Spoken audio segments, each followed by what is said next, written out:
यशोदानंदन ब्रज जन रंजना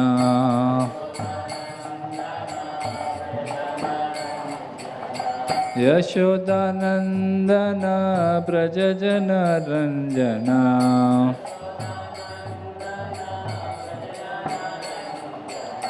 यमुना तीरा वनचारी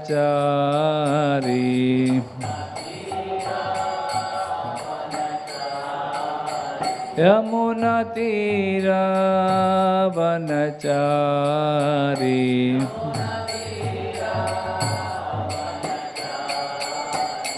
जय राधा माधव कुंज बिहारी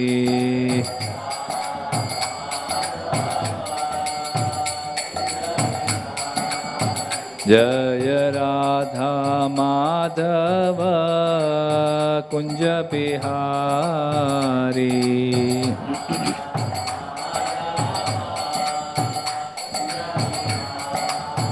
जय गोपी जन वल्लभ गिरिवरधारी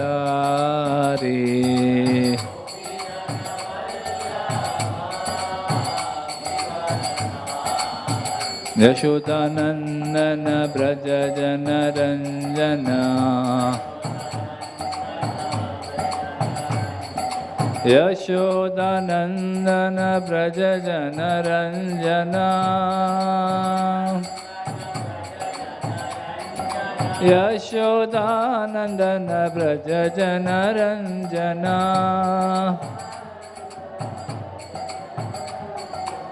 यमुना तीरा वनचारी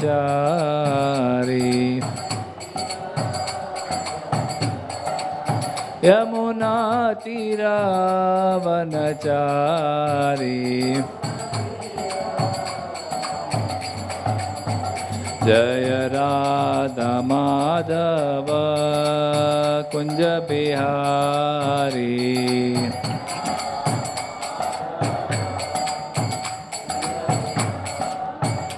जय राधा माधव कुंज बिहारी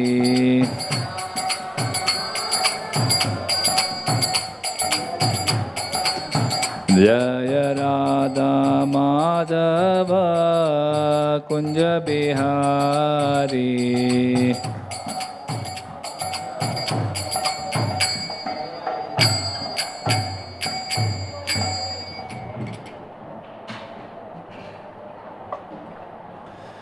ओम नमो भगवते वासुदेवाय ओम नमो भगवते वासुदेवाय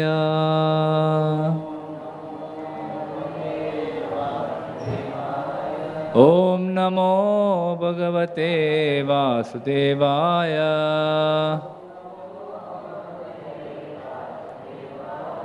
नारायणं नमस्कृत्य नरं चैव नरोत्तमं देवीं सरस्वतीं व्यासं ततो जयमुदीरये नष्टप्रायेषु अभद्रेषु नित्यं भागवत सेवया भगवती उत्तम श्लोके भक्तिर्भवती नैष्टिकी।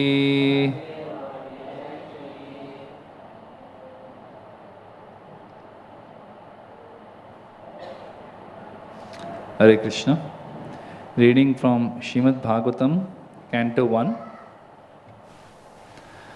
Chapter 9, entitled The Passing Away of Bhishma Dev. Text 35. I have also been asked to cover text 36, but we will read text 35.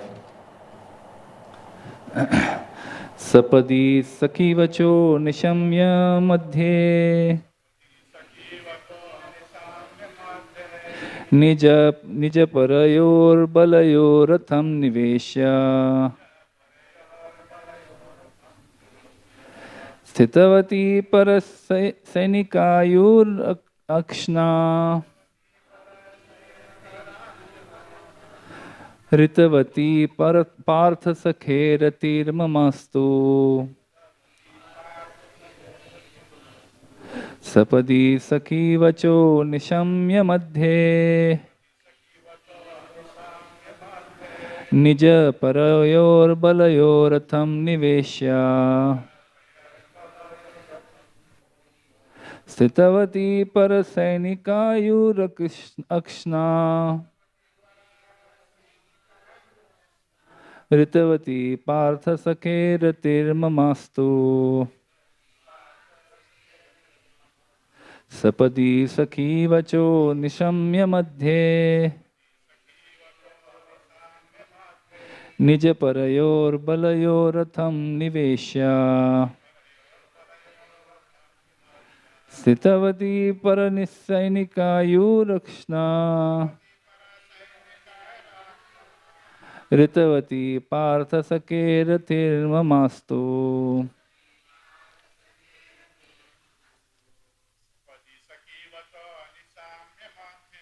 सपदि सखी वचो निशम्य मध्ये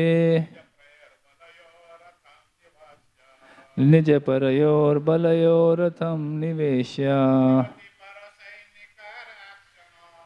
स्थितवती परसैनिकायुरक्ष्णा ऋतवती पार्थसखेरतिर्ममस्तु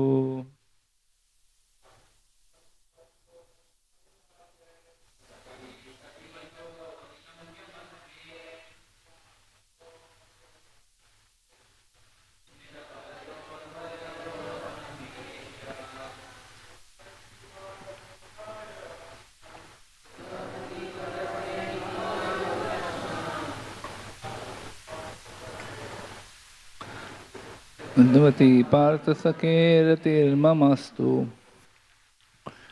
माताजी सपदि सखी वचो निशम्य मध्ये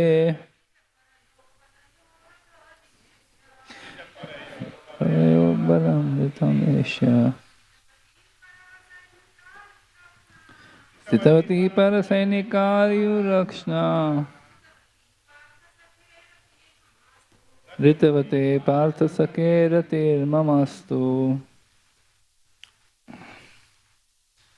Sapadi on the battlefield, Sakhi Vachaha, command of the friend, Nishamya, after hearing, Madhye, in the midst, Nija, his own, Parayoho, and the opposite party, Balayo, strength, Ratham, chariot, Niveshya, having entered, Sitavati, while staying there, Parasainika, of the soldiers on the opposite side, Ayuha, duration of life, Akshna, by looking over, Ritavati, act of diminishing, Partha, of Arjun, son of Pritha, Kunti, Sakhe, unto the friend, Ratihi, intimate relation, Mama, my, Astu, let there be. Translation and purport by His Divine Grace Srila S.A. Bhaktivedanta Swami Srila Prabhupada ki. In obedience to the command of his friend, Lord Shri Krishna entered the arena of the battlefield of Kurukshetra between the soldiers of Arjuna and Duryodhan. And while there, he shortened the lifespans of the opposite party by his merciful glance. This was done simply by his looking at the enemy.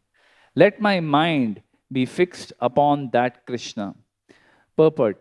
In the Bhagavad Gita 1.21 to 1.225, Arjuna ordered the infallible Lord Shri Krishna to place his chariot between the phalanxes of the soldiers. He asked him to stay there until he had finished observing the enemies he had to face in the battle. When the Lord was so asked, he at once did so, just like an order carrier. And the Lord pointed out all the important men on the opposite side, saying, "Here is Bhishma, here is Drona," and so on. The Lord, being the supreme living being, is never the order supplier or order carrier of anyone, whoever he may be. But out of his causeless mercy and affection for his pure devotees, sometimes he carries out the order of the devotees like an awaiting servant. By executing the order of a devotee, the Lord becomes pleased, as a father is pleased to carry out the order of his small child. This is possible only out of pure transcendental love between the Lord and his devotees. And Bhishma Dev was quite aware of this fact. He therefore addressed the Lord as the friend of Arjun. The Lord diminished the duration of life of the opposite party by his merciful glance. It is said that all the fighters who assembled on the battlefield of Kurukshetra attained salvation by personally seeing the Lord at the time of death. Therefore, his diminishing the duration of life of Arjuna's enemy does not mean that he was partial to the cause of Arjuna. Factually, he was merciful to the opposite party because they would not have attained salvation by dying at home in the ordinary course of life. Here was a chance to see the Lord at the time of death and thus attain salvation from material life. Therefore, the Lord is all good, and whatever he does is for everyone's good. Apparently, it was for the victory of Arjuna, his intimate friend, but factually, it was for the good of Arjuna's enemies. Such are the transcendental activities of the Lord. And whoever understands this also gets salvation after quitting this material body. The Lord does no wrong in any circumstance because he is absolute, all good at all times. I've been asked to cover verse 36 also, so I'll just quickly go through.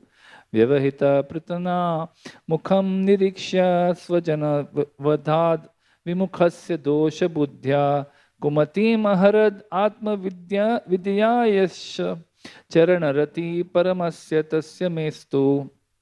Translation: when Arjuna was seemingly polluted by ignorance upon observing the armies and commanders before him on the battlefield, the Lord eradicated his ignorance by delivering transcendental knowledge. May his lotus feet always remain the object of my attraction. Purport: the kings and commanders were to stand in the front of the fighting soldiers. That was the actual system of fighting. The kings and commanders were not so-called presidents or ministers of defense as they are today. They would not stay home while the poor soldiers or mercenaries were fighting face to face. This may be the regulation of modern democracy, but when actual monarchy was prevailing, the monarchs were not cowards, elected without consideration of qualification. As it was evident from the battlefield of Kurukshetra, all the executive heads of both parties, like Drona, Bhishma, Arjuna, and Duryodhan, were not sleeping. All of them were actual participants in the fighting, which was selected to be executed at a place away from the civil residential quarters. This means that the innocent citizens were immune from all effects of fighting between the rival royal parties. The citizens had no business in seeing what was going to happen during such fighting. They were to pay 1/4 of their income to the ruler, whether it be Arjuna or Duryodhan. All the commanders of the parties on the battlefield of Kurukshetra were standing face to face, and Arjuna saw them with great compassion and lamented that he was to kill his kinsmen on the battlefield for the sake of the empire. He was not at all afraid of the giant military phalanx presented by Duryodhan, but as a merciful devotee of the Lord, renunciation of worldly things was natural for him. And thus, he decided not to fight for worldly possessions. But this was due to a poor fund of knowledge, and therefore it is said here that his intelligence became polluted. His intelligence could not be polluted at any time because he was a devotee and a constant companion of the Lord, as is clear in the 4th chapter of the Bhagavad Gita. Apparently, Arjuna's intelligence became polluted because otherwise there would not have been a chance to deliver the teachings of the Bhagavad Gita for the good of all polluted, conditioned souls engaged in material bondage by the conception of the false material body. The Bhagavad Gita was delivered to the conditioned souls of the world to deliver them from the wrong conception of identifying the body with the soul and to re-establish the soul's eternal relationship with the Supreme Lord. Atma Vidya, Atma Vidya or transcendental knowledge of himself was primarily spoken by the Lord for the benefit of all concerned in all parts of the universe.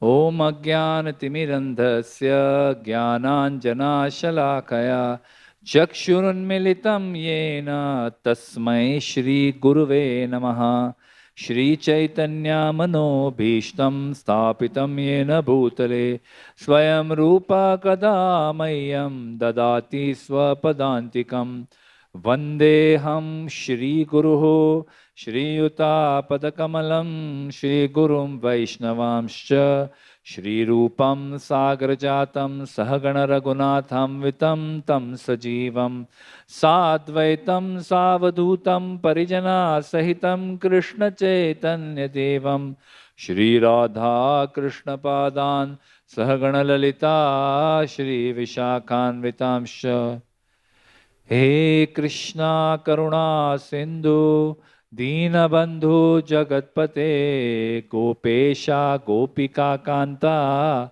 Radha Kanta Namostute Tapta Kanchana Gaurangi Shri Radhe Vrindavaneshwari Vrishabhanu Sute Devi Pranamami Hari Priye Vancha kalpatarubhyascha kripa sindhubhya eva cha patitanam pavanebhyo vaishnavebhyo namo namaha Nama Om Vishnu Padaya Krishna Prasthaya Bhutale Shrimate Bhakti Vedanta Swami Niti Namine Namaste Saraswati Deve Gauravani Pracharine Nirvishesha Shunyavadi Paschatya Deshatarine Jai Shri Krishna Chaitanya Prabhu Nityananda Shri Advaita Gadadhar Shrivasadi Gaura Bhaktavinda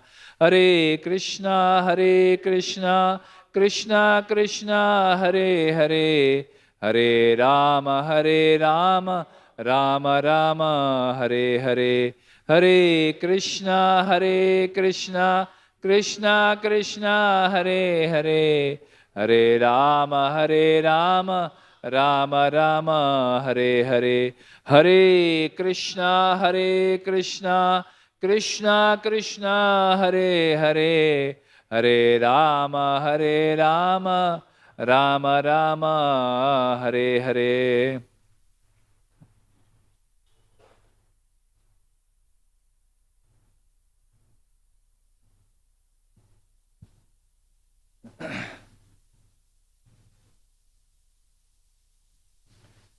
In obedience to the command of his friend, Lord Shri Krishna entered the arena of the battlefield of Kurukshetra between the soldiers of Arjuna and Duryodhan, and while there, he shortened the lifespans of the opposite party by his merciful glance. This was done simply by his looking at the enemy. Let my mind be fixed upon that Krishna. When Arjuna was seemingly polluted by ignorance upon observing the soldiers and commanders before him on the battlefield, the Lord eradicated his ignorance by delivering transcendental knowledge. May his lotus feet always remain the object of my attraction.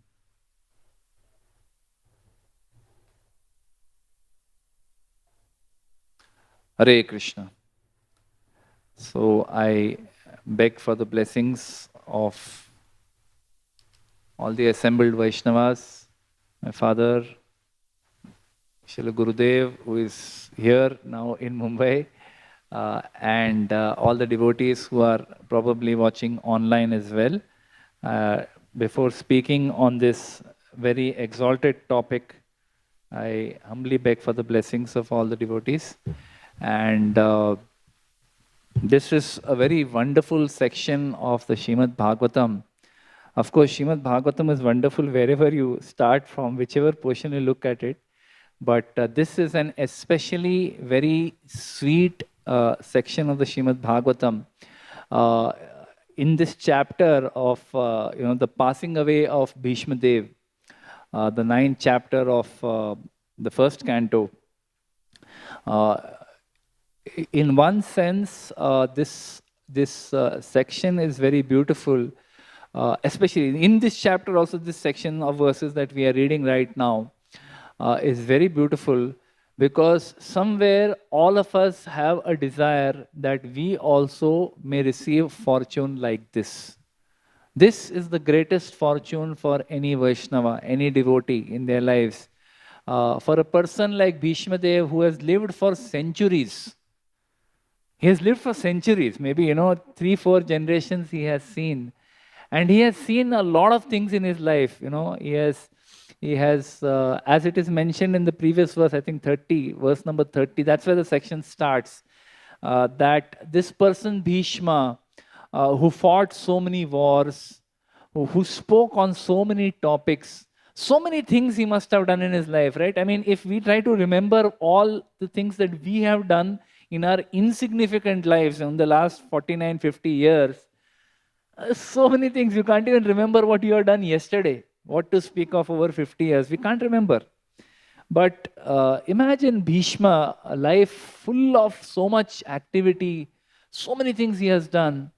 But as it is said, at the appropriate time, that Bhishma who spoke on so many topics, he has just finished speaking to Yudhishthir Maharaj. Yudhishthir Maharaj was very agitated after the war was over, and he was feeling very dissatisfied that I was the cause of so much annihilation of people. And even the Supreme Lord Krishna was not able to convince him. But then, by the Lord's desire only, it was Bhishma Dev who was able to convince him. And Bhishma Dev spoke brilliantly. In the Mahabharata, there's a very long description given about how Bhishma Dev gives so much knowledge, Vidya, about how to rule. So many wonderful things he speaks. But then it says, Bhishma spoke on so many topics, turned his mind away from all topics and focused only on Krishna. It is like almost he switched off, ki ek button se, we sometimes in the course of preaching, people ask you this question that, Krishna consciousness, is it, will it take a very long time? Why can't we? So in the course of preaching, sometimes you make a statement that, actually Krishna consciousness is like switching on one switch. You can just turn on the switch and become Krishna conscious. But our problem is we don't want to turn on that switch. We're very reluctant to even go near that switch. From a distance, we respectfully look at the switch that, okay, it's there. Someday I will switch it on, So here we can see an Acharya, one of the 12 Mahajans, Bhishma Dev, he's showing us why he is Mahajan. This is why he is Mahajan. He is not Mahajan because he fought so many wars. He is not Mahajan because he is Ganga Putra. He is Mahajan because he shows us, one of the reasons why he is Mahajan, he is showing us how to leave your body. How to just switch off. He just switches or turns his mind away from all topics. Everything finished. Sab khatam. And just fully focused only on Krishna.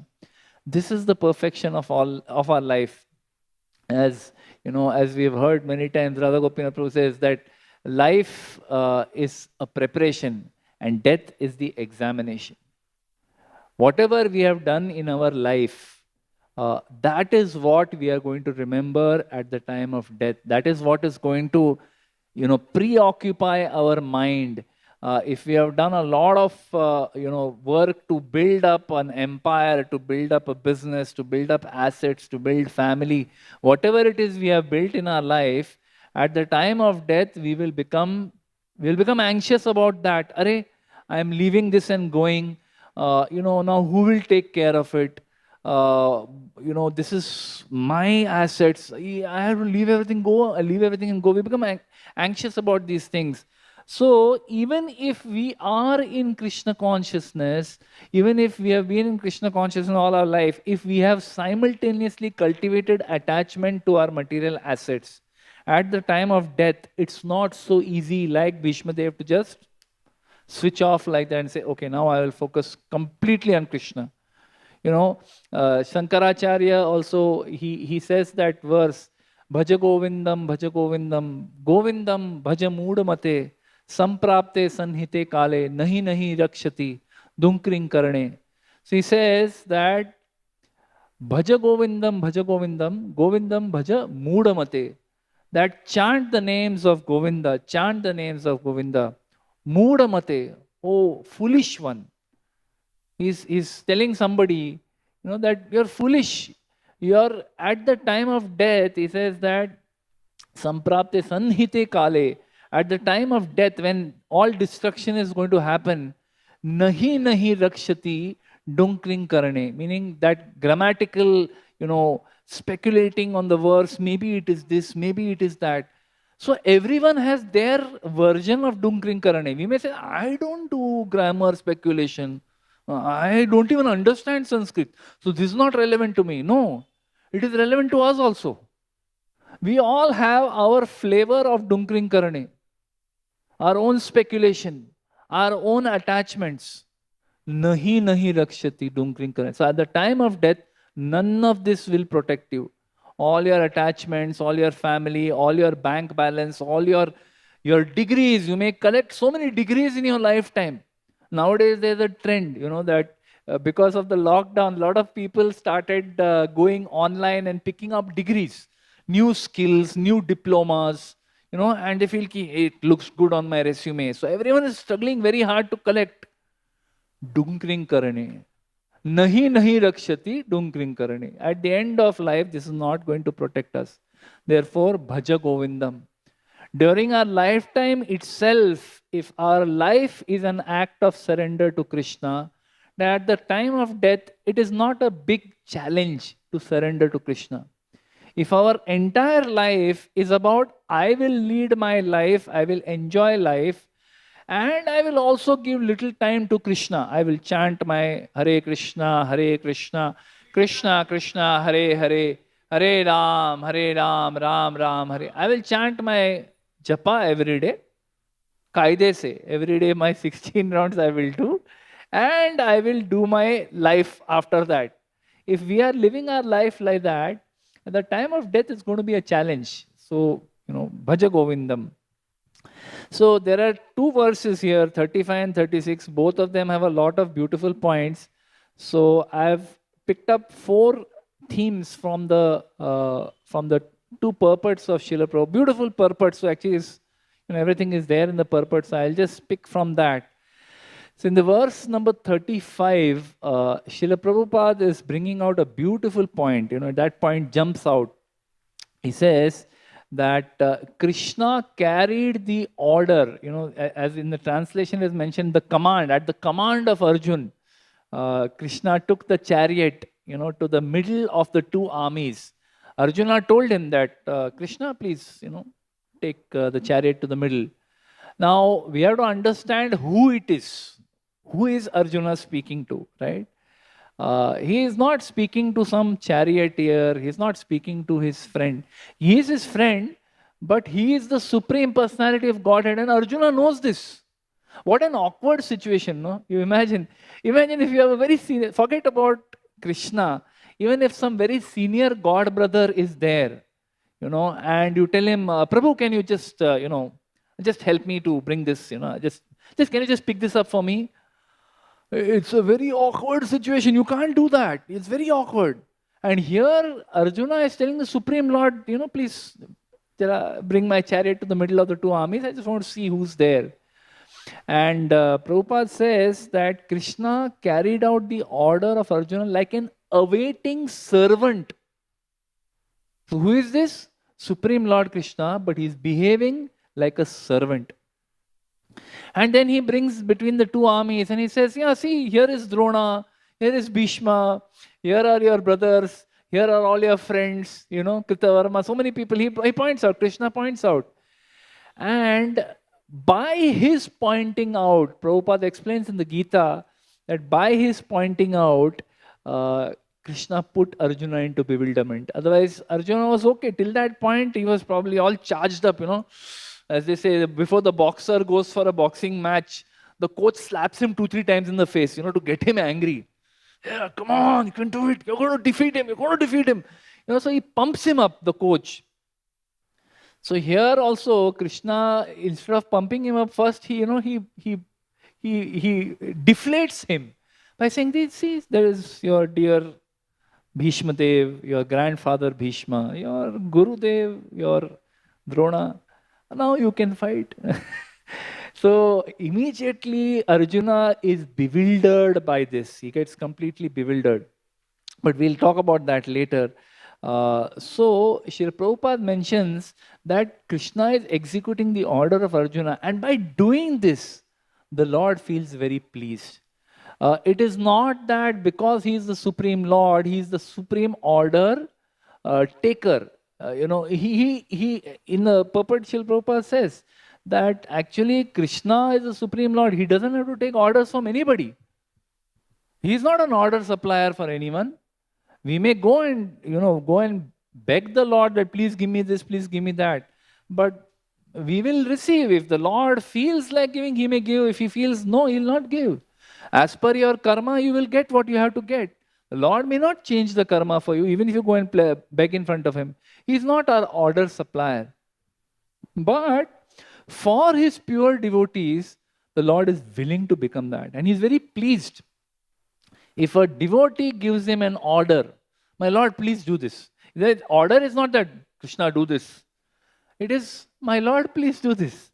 Right? If the devotee is in the Dasya ras, but if the devotee is in some other little higher rasa, like Sakhya ras or Vatsalya ras or Madhuri ras, there it is an order only. There is no question of, my Lord, please do this. They just order. It's like Nanda Maharaj tells Krishna, go bring my footwear. And Krishna is a small baby. He's just maybe 1 year, 2 years old. Small baby. But even as a small baby, he is the Supreme Lord only. He killed Putana when he was few days old. He killed Shakatasur, Trinavarta when he was few months old. Right? So, he is Supreme Lord under all circumstances. But still, when Nanda Maharaj tells him, go get my footwear, he goes, toddles up to the footwear, somehow struggles to pick it up. Because for a baby, even chappals are heavy. He somehow picks it up, struggle, and he puts it on his head. Like, how the vegetable vendors, they take the tokri on their head. That way, Krishna takes his father's chappals on his head. Can we imagine? Shri Radha Gopinath, it is blasphemy to even think like that. But the Lord does that. For whom? He does it for his pure devotee. He takes that chappals on his head and somehow struggling, he comes to his father and he gives the chappals. Pleased to execute the order. Then we see, and there are many such examples where Krishna was given an order by his pure devotee and he executed. Like we see, after he came at Akrura's behest, he came to Mathura and he left the Brajvasis. When he left, leaving the Brajvasis who are so attached to Krishna. I mean, the attachment that the Brajvasis have to Krishna is incomparable. There is no attachment in this material world which is more than that attachment that the Brajvasis had for Krishna. It is described that when Krishna every day in the morning, he would go to the forest with his Gopa friends. So when he is going, Yashoda Mai she would decorate him very nicely. She would do sola, she would give him a bath, she would do nice shringar to him, nice turban, in his feet, she would put nice, penjan, beautiful dress, she would nicely decorate him. And there Krishna is getting impatient. He wants to go to play with his friends. And the Gopa friends are telling, Chalo, come fast. Why are you taking so long? Come on, hurry up. And Krishna is telling Yashoda, jaldi karo, speed up, please, I have to go. She says, wait, slowly. She doesn't want him to go only. Yashoda Mai doesn't want him to go. So she delays as much as possible. And there the Gopa saying, if you don't come, we are leaving. And Krishna says, I want to go, let me go fast, please hurry up. And then finally he leaves. And when he leaves, their hearts are sunk into an abyss of despair and pain. Why? Because he's left for the day. Don't know when we will see him. So many hours later, kya malum kab aayenge? And they are in great pain. That separation is too much for them. And till in the evening, by evening they have become like lifeless dead bodies. They are singing his glories all day, but the separation is too much. And at the end of the day, when, Yashoda Mai can't tolerate anymore, she's like, go and see, go, jara upar chado, climb up on the, on the terrace and see if you can see. It is almost time, Krishna has still not come. Then Nanda Maharaj climbs up and he says, I can see the dust. That means the calves are coming. That means Krishna is coming. Don't worry, he's on his way. So then they're like, he's come back. So much attachment, so much love the devotees had for Krishna. Imagine when Krishna is leaving them for a couple of days. They thought he's just going for few days to Mathura. And then he'll come back. And he's told them like that also, Abhi gaya, abhi aaya. I'm just going and I'm coming back. So they are waiting for him. Such love, such attachment Krishna has for them. He is also eager to get back there. But when his mother Devaki and when Vasudev, father and mother Devaki and Vasudev, when they told Krishna, you stay here. We have never got to see you in your childhood. We want you to be here. You please be here now for some time. He was ordered by his parents. He told Nanda Maharaj, I'm sorry, I'll come in some time, but now my parents want me to be here, so I have to be here, right? So this is Krishna, that he is willing to immediately fulfill the desire of Vasudev Devaki. So the dearest Vrajvasis, were the dearest to his heart, he gave up their association simply because his parents wanted him to be here, be with them. Then, after he went to the ashram of Sandipani Muni, and there he learned the 64 arts from Sandipani Muni. After that, as Guru Dakshina, Sandipani Muni, his wife, Sandipani Muni's wife knows that this is Supreme Lord. She says, why don't you ask him to, bring back our son? We lost our son. So Sandipani Muni tells Krishna, can you bring back my son? Consider it done. He goes and he brings back from Yamloka, he brings back the son of Sandipani Muni. Later on, when Devaki requests Krishna that, my 6 sons who were killed by Kamsa, can you bring them also? Maybe she heard. She said, you please bring back them. Now they have passed away long back. Many years have passed, probably 15, 16 years have passed. But still, Krishna goes and brings them back. So this is Krishna. For his pure devotee, he will break all laws of nature. What law of nature does this adhere to? Someone who passed away 16 years back is brought back in the self-same body. Kya logic? Maybe not in 16, 24 years. Imagine, because 6 children, probably 7, 8 years passed as they were born one by one. 20, 24 years back, somebody has passed, but he is able to bring them back. He is the Supreme Lord. Then another beautiful story from the Krishna book. When Krishna went and killed Narakasura, and he had taken Satyabhama with him when he went. He said, "Mere ko bhi thoda ghuma ke lao. I also want to just take a look at what you're going to do." So she also goes with him. Narakasura is killed, and then after that, Indra had requested that this Narakasura has stolen the earrings of my mother, so Aditi. So you please retrieve it. So Krishna goes, he kills Narakasura, and he brings the earrings and goes to heavenly planets to return those earrings to Mother Aditi. And when he goes there, Satyabhama is still with him. And Satyabhama sees there this Parijat flower. And she remembers that this Parijat flower Krishna had given to Rukmini, who is the Patrani, the principal queen of Krishna. So Satyabhama tells him ki, I also would like to have Parijat. Can you bring a Parijat tree? Dekho, there's a Parijat tree. Can we take it from here and can we put it in our palace? Now, in that section, Krishna, Srila Prabhupada describes that Krishna is acting like a henpecked husband. Henpecked. Wife is saying, wife apna stree hut pakad ke baiti hai, mujhe to chahiye Parijat flower. And so Krishna, he just accepts her order. He's okay. He takes the Parijat. And when he takes the Parijat tree, Indra says, Arey, how you can do this? This belongs to heavenly planet. This cannot go to earthly planet. No, you can't take it. Krishna says, I will take it. My wife has told me, I have to take it. Finished. No discussion. And then the fight begins. And then Krishna defeats him and he takes the tree. So, just for a small stree hut of his pure devotee, Satyabhama, he takes fight with Indra, the king of heaven, and he defeats him also. Indra ka bhi ego crush karke, lage haath, unka bhi ego crush karke, he comes back. Then he went as a Shanti Doot. Yudhishthir requested him that, we have tried everything. Why don't you go?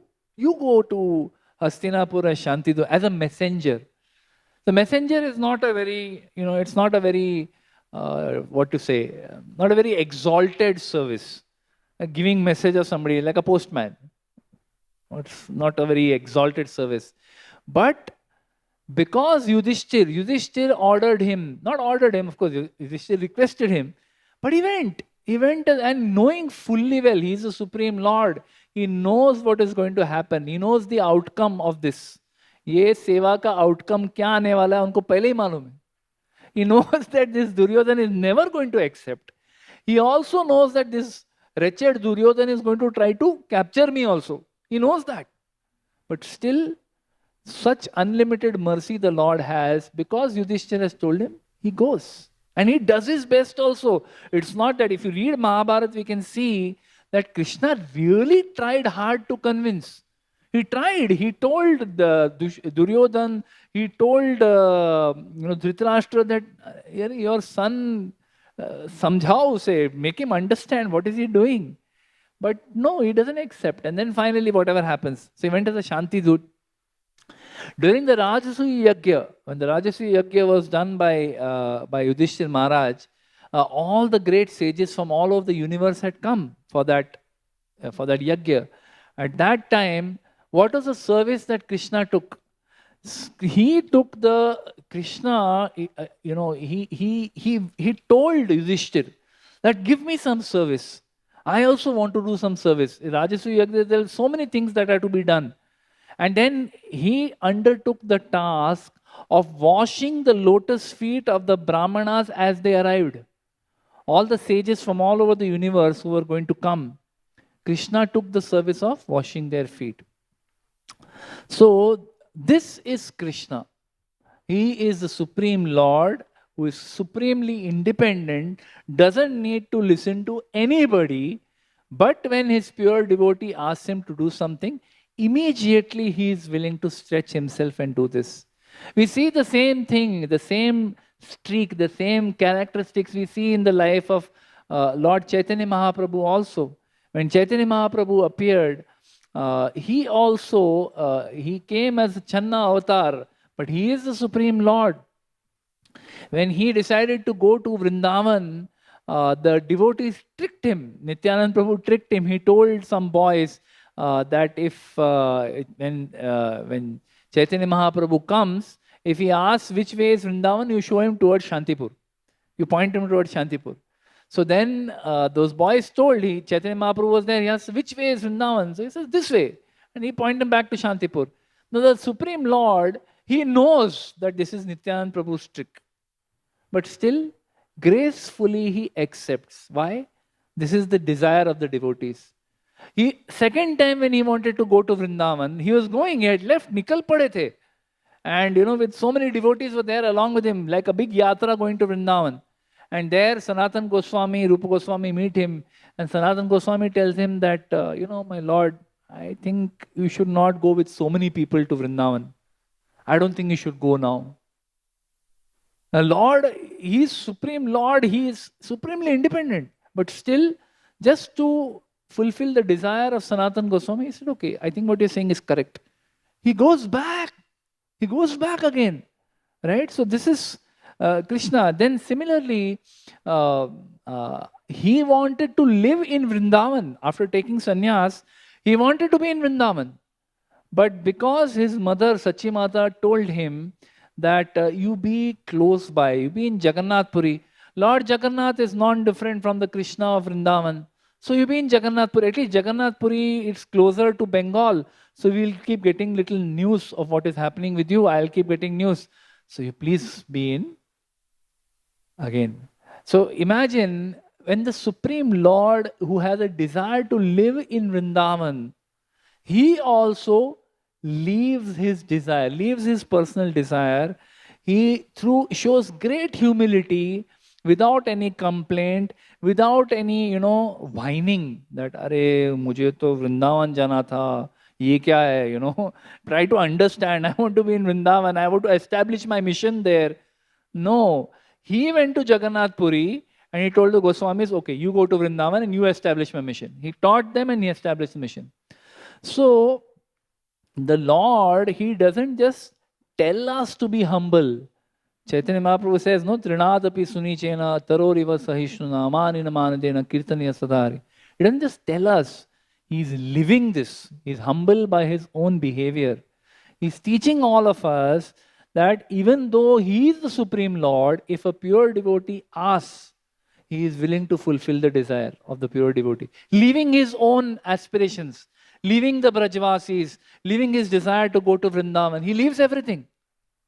And he submits to the desire of his pure devotee. So what can we learn from this? We should also be willing as devotees. Sometimes we may have a desire to perform particular kind of service. We may have an aspiration to serve in a, मुझे ऐसे ही serve करना है. I want to do this only. I want to do that only. But if the authorities, if the instructions come from Guru or from Vaishnavas in the same mood as the Supreme Lord, we should also be willing to accept their instructions. In the Bhagavatam, 3rd canto, 24th chapter, one of the verses over there, it is mentioned that if the Guru or I think Guru or father, something like that, gives an instruction, then immediately the student must accept that instruction on his head, saying, yes, sir. Prabhupada uses those words, yes, sir. Why me? Why can't somebody else do this? Why now? Can I do this tomorrow? Can I do it day after tomorrow? Do it and do it now. Yes, sir. Right? So that is the mood that we have to have. Like the Supreme Lord, if an authority tells us to perform a certain service, no questions asked. Like Krishna, we just say, yes, sir, and we execute. Another nice point that is there in this 35th verse, Krishna diminished the duration of life of the opposite party by his merciful glance. Right? So, this is a very beautiful thing, that those who were fighting in the battle of Kurukshetra, those who were fighting that battle, it is described in one of the subsequent verses that Bhishma, he was considering himself more fortunate than Arjun. If I am more fortunate. Why? Because Arjuna was seeing the back of Krishna. Krishna was doing the role of Sarthi. So Krishna is ahead of Arjun. So Krishna, only his back was visible to Arjun. But all the warriors on the battlefield, including Bhishma, they were able to see the lotus face of Krishna. Imagine that beautiful face of the Supreme Lord. They are seeing it while fighting. Now, what is the meaning of diminishing the duration of life? diminishing duration of life, even Arjuna was doing. Arjuna was doing, Bhima was doing. Bhima diminished duration of life of all 100 sons of Dhritarashtra. He killed all the 100 sons. So it was very clear at the start of the war, before the war itself, I mean during the gambling match, there itself Bhima had taken a vow, I will kill all 100 sons. In sabko main maru, I will kill. So he has taken a vrat that he will kill all 100 sons. So many times Arjun would have got a chance to kill the sons. And there it is described also in the Mahabharata that when he was trying to go towards Jayadratha, that time one of the brothers of Duryodhan came forward to stop him from going towards Jayadratha. So Arjuna smashed his chariot, killed his charioteer, smashed his bow, smashed all his weapons, but he didn't kill him. He said, this is for Bhima. Bhima will do this service. So like that, Bhima Arjuna also diminished the duration. Then what is the meaning of Krishna diminished the duration? Krishna diminished the duration of these people, meaning he diminished the duration of life in the material world. Right? So Prabhupada mentions the purport that ordinarily these people, they would have died, if they had died, they would have stayed in the material world for many lifetimes. ऐसे ही घर पे मर जाते, if they died at home, right? Most of them were not Krishna conscious. See, the people who have come here to fight this battle, they have come from all over the world. They are not Vaishnavas. They are not Rajarishis. Many of them are not Rajarishis. They are just taking sides that, okay, I will fight with this side and I'll become powerful. So that's how they are fighting. Many of them are just fighting like that. So these people, if they had died in their homes wherever they were, what Sadgati they would have got? Nothing. They would have continued in the material world. Punarapi Jananam, Punarapi Maranam. Would have again and again taken birth. But simply because they died in front of Krishna while looking at his lotus face, they were liberated. They got salvation, as Prabhupada mentions. So Prabhupada says, apparently one may feel that his reducing the duration of life of the people in the battlefield is for the benefit of his good friend Krishna. One may feel that way. But actually no, it is for the benefit of those warriors. Those warriors have benefited. Why? Because they died fighting. They were doing their duty. They were doing their duty. They were doing their karma when they were fighting. But because of that karma, because a soldier, when he dies fighting in the battlefield, it is described they go to the heavenly planet. But those who died seeing Krishna in front of them, they were liberated from the material world. So bonus, it's like an extra thing that they got. So Prabhupada says that such are the transcendental activities of the Lord. They died fighting, and elsewhere, I think in Burijan Prabhu writes that because they died, when they died, they were appreciating the beautiful face of Krishna. Now, imagine people from all over the world, they are coming to fight this war. Many of them, or most of them, have never seen Krishna. Many of them have probably not even heard of Krishna. And then suddenly, while fighting, they see Arjuna coming in front of them like death personified. He's very ghastly in his fighting. There is a particular name of Arjuna which means ghastly in fighting. I forget the name. Bibhatsu. Bibhatsu means he's ghastly. When he starts fighting, it's just a horrible scene. There's death and blood and severed arms and heads everywhere. It's ghastly, right? But amidst that deathly scene, they're seeing this transcendental, beautiful darshan of Shri Krishna. All attractive, supremely beautiful Lord. Just by seeing, there for a moment, they're stunned by seeing the beauty of Krishna. Who is this? My God, what kind of unearthly beauty is this? When they see his beauty, they're so attracted that even the arrows which come and chop off their head or pierce their heart, They are dying seeing the beauty. Because once you see Krishna's beauty, when the Lord reveals His beauty, see, we see the beautiful form of Shri Radha Gopinath. We appreciate His beauty also. But we don't have full understanding what is the beauty of the Lord. Full kya? We don't have even a fraction. That's why we have no love in our heart. If the Lord really revealed to us what is His beauty, we cannot tolerate. After that, nothing in this material world will be beautiful.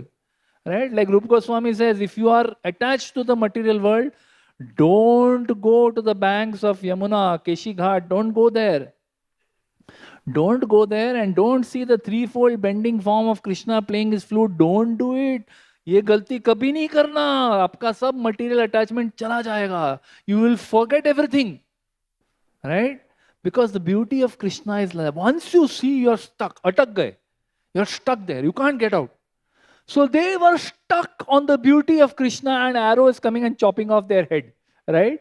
But seeing the beautiful form, drinking the beauty of Krishna's form, they leave their bodies. Which is why? Immediate salvation. So that's why Prabhupada uses beautiful words. He says, such are the transcendental activities of the Lord.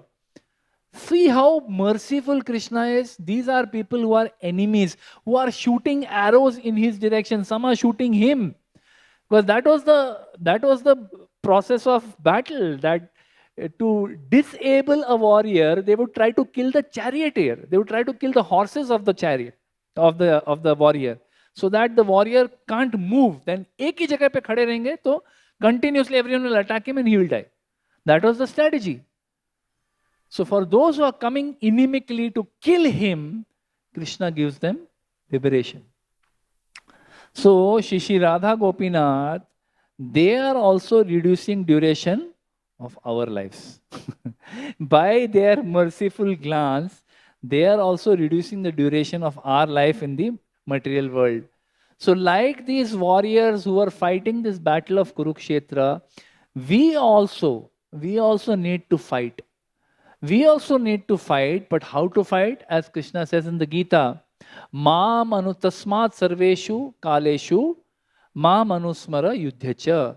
He says that therefore, sarveshu kaleshu, at all times, mam anusmara, remembering me, remembering the lotus feet of Shri Radha Gopinath, remembering lotus face of Shri Radha Gopinath, remembering him, yudhyacha. Fight your battles, whatever battles you have in your life. You have so many battles to fight. You have a battle of your job, your battle of your colleagues, your battle of your boss, your battle of your business, battle of your colleague, your neighbors, battles with your own family members. So many battles are going on. We have to fight these battles. As long as we're in the material world, we can't say, no, main to sab chhod raha hu. We can't. We have to fight. But while you're fighting, remember the lotus feet of the Supreme Lord. Mam anusmara yudhyacha. Then what the previous verse of Gita, what Krishna is saying, that antakale cha mam eva smaran muktva kalevaram ya prayati sammad bhavam yati asti na atra sanshaya. That is possible only if this is done. Only if all our life we have been fighting our battles, but remembering Krishna, fighting those battles for Krishna, giving the fruits of those battles for Krishna. If we are doing that, then at the end of life, antakalecha mam eva smaran muktva is possible. Right? So this is a beautiful two lessons that we can get from verse 35. And in verse 36, one very interesting point Srila Prabhupada is making. I'll just read from the purport again. And one can just compare with what is happening in the war today. The war that is going on between Russia and Ukraine. Yeah. So it is said, the battle of Kurukshetra was fought on military principles, but at the same time, sorry, I'm reading the wrong one. The kings and the commanders, the purport, he says the kings and the commanders were to stand in front of the fighting soldiers. Kings and commanders, they're standing in front, not piche chupke. He says that was the system of actual fighting. The kings and commanders were not so-called presidents or ministers of defense. not defense minister, as they are today. They would not stay home while the poor soldiers or mercenaries were fighting face to face. Right? Very powerful words. This is written 50 years back, but look at the words and how relevant they are to today's circumstance. This may be the regulation of modern democracy, but when actual monarchy was prevailing, the monarchs were not cowards, elected without consideration of qualification.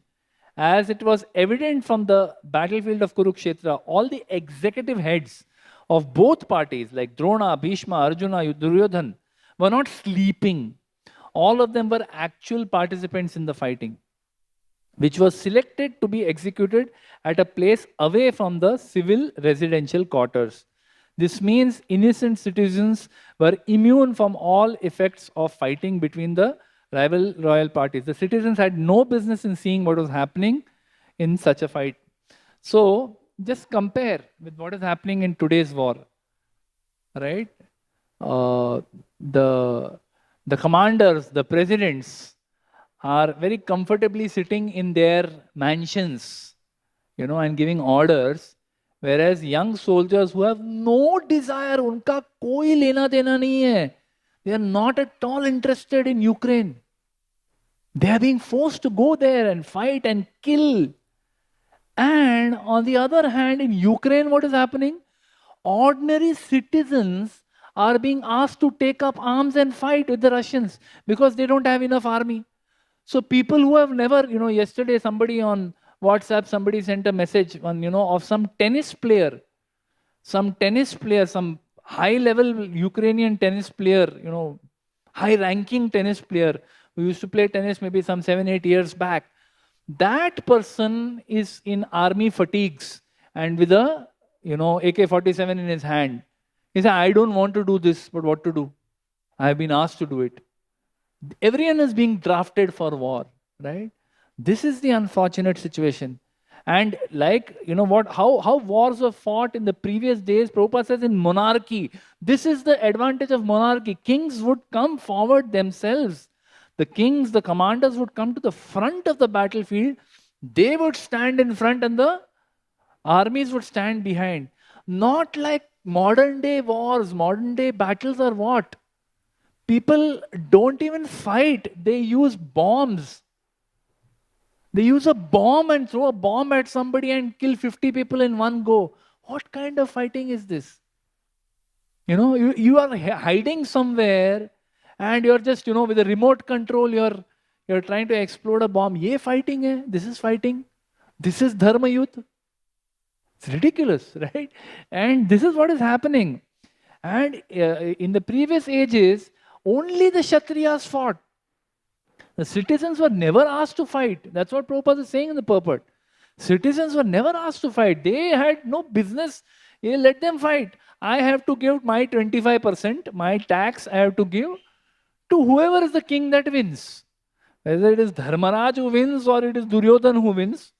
But I have no choice. I am under protection of them. So I have to give them tax. They were very clear about it. They were not expected to fight. But now people have to fight. Even the fight, Prabhupada says, that the fight used to happen far away from residential quarters. They would not fight in the middle of, like today what is happening? They are bombing cities, bombing hospitals. Hospitals where, newborn babies are being born. Their bombing is going on. Our world has lost all sense. I'm not saying it is one person. It's just that one person has taken a decision to start a war. It's not the others are sitting very nicely. Others are also having wars all the time. Just because now it's happening in a Western country, therefore now everyone's like, oh, what's going on? Everyone's very indignant and everything. But the same thing has been happening for decades now in the Middle East. It started way back in 1989 somewhere, the Gulf War. And it is carried on for 30 years. Daily people are being bombed, killed, shot, snipers, all this. What is a sniper? Sniper is someone who is shooting someone from a far away distance where that person has no clue that a war, that I am going to be shot. This is today's war. This is how they fight. But what is happening then? They fought far away from where civilians lived so that they would not be disturbed. Let them fight. After they fight, I have to give my tax. I have to do my dharma. I have to do my devotional service. Everyone was very clear. So like this, even the fights used to happen not for territory, not for wealth. They were dharma yuddha. They were fighting for establishing dharma.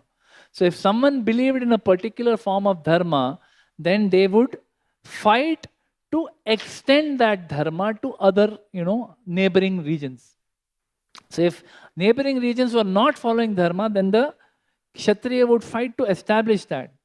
So this is how they were fighting. And because all those warriors were right up front, that's why Krishna was able to point. See, there is Bhishma, there is Drona, there is Kripa, there is Kritavarma, there is Duryodhan, he's pointing out the near and dear ones.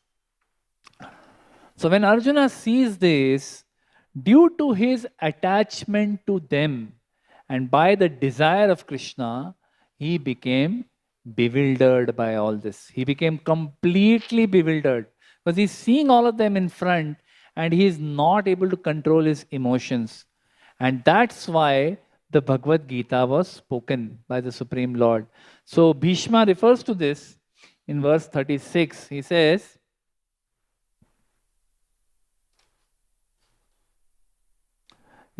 when Arjuna was seemingly polluted by ignorance, upon observing the soldiers and commanders before him, the Lord eradicated his ignorance by delivering transcendental knowledge. So, one point over here, Bhishma says, I would like to focus my mind on the lotus feet of that Krishna. So again, this is, one more point where Prabhupada keeps saying, there are many people who interpret Bhagavad Gita that, it is not Krishna who is speaking. It is the unborn, unmanifested Brahman within him which is speaking this Bhagavad Gita. It's not Krishna who is speaking. But here what is Bhishma saying?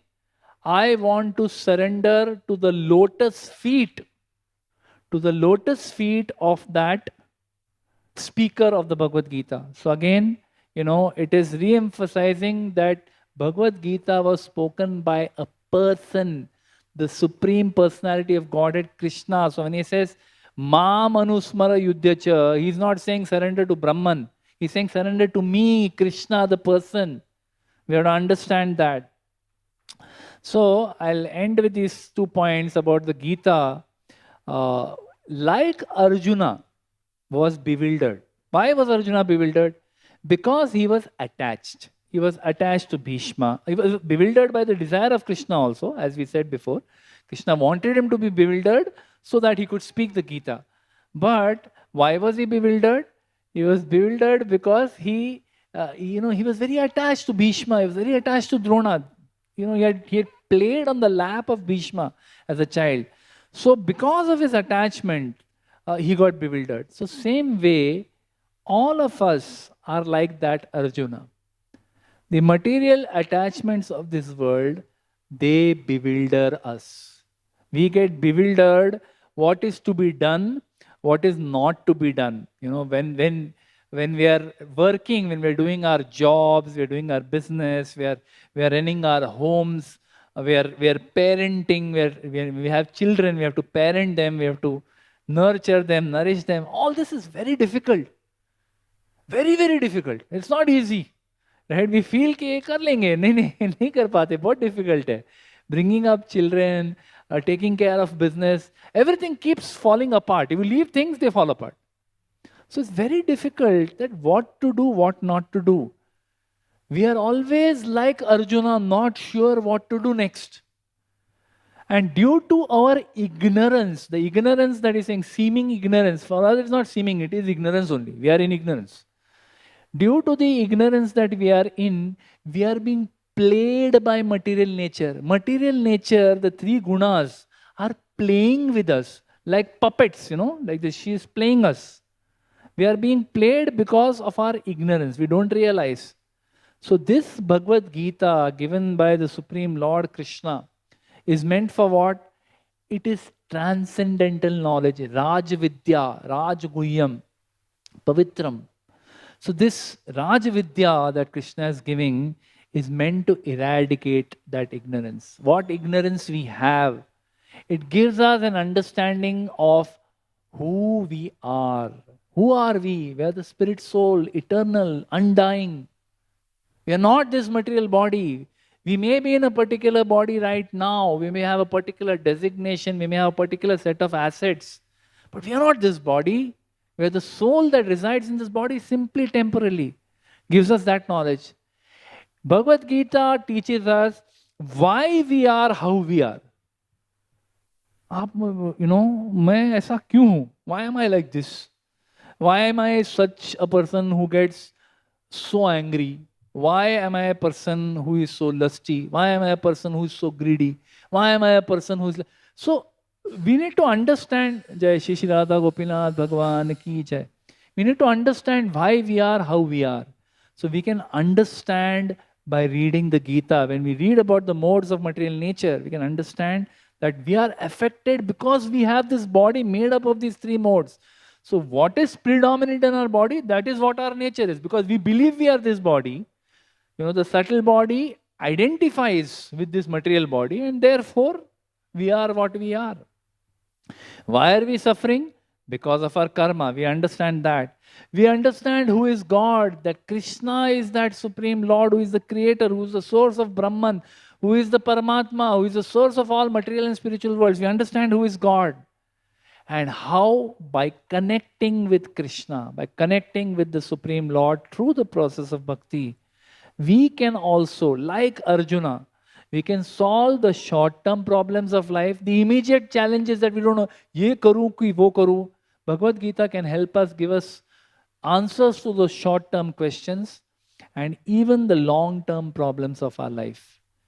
By taking shelter of the instructions of Bhagavad Gita, like what Bhishma is talking here, by taking shelter of the speaker of this Bhagavad Gita, if not at least taking shelter of the instructions of the speaker of the Bhagavad Gita, taking shelter of the words of Bhagavad Gita, which are not different than Krishna, we can also solve the problems of our life, and we can also, like Bhishma Dev, how Bhishma Dev, how he switched off everything.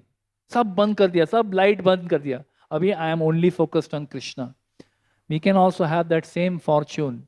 By the grace of Shri Radha Gopinath, by the grace of Srila Gurudev, by the grace of all the Vaishnavas, we can also have the same fortune as Bhishma Dev.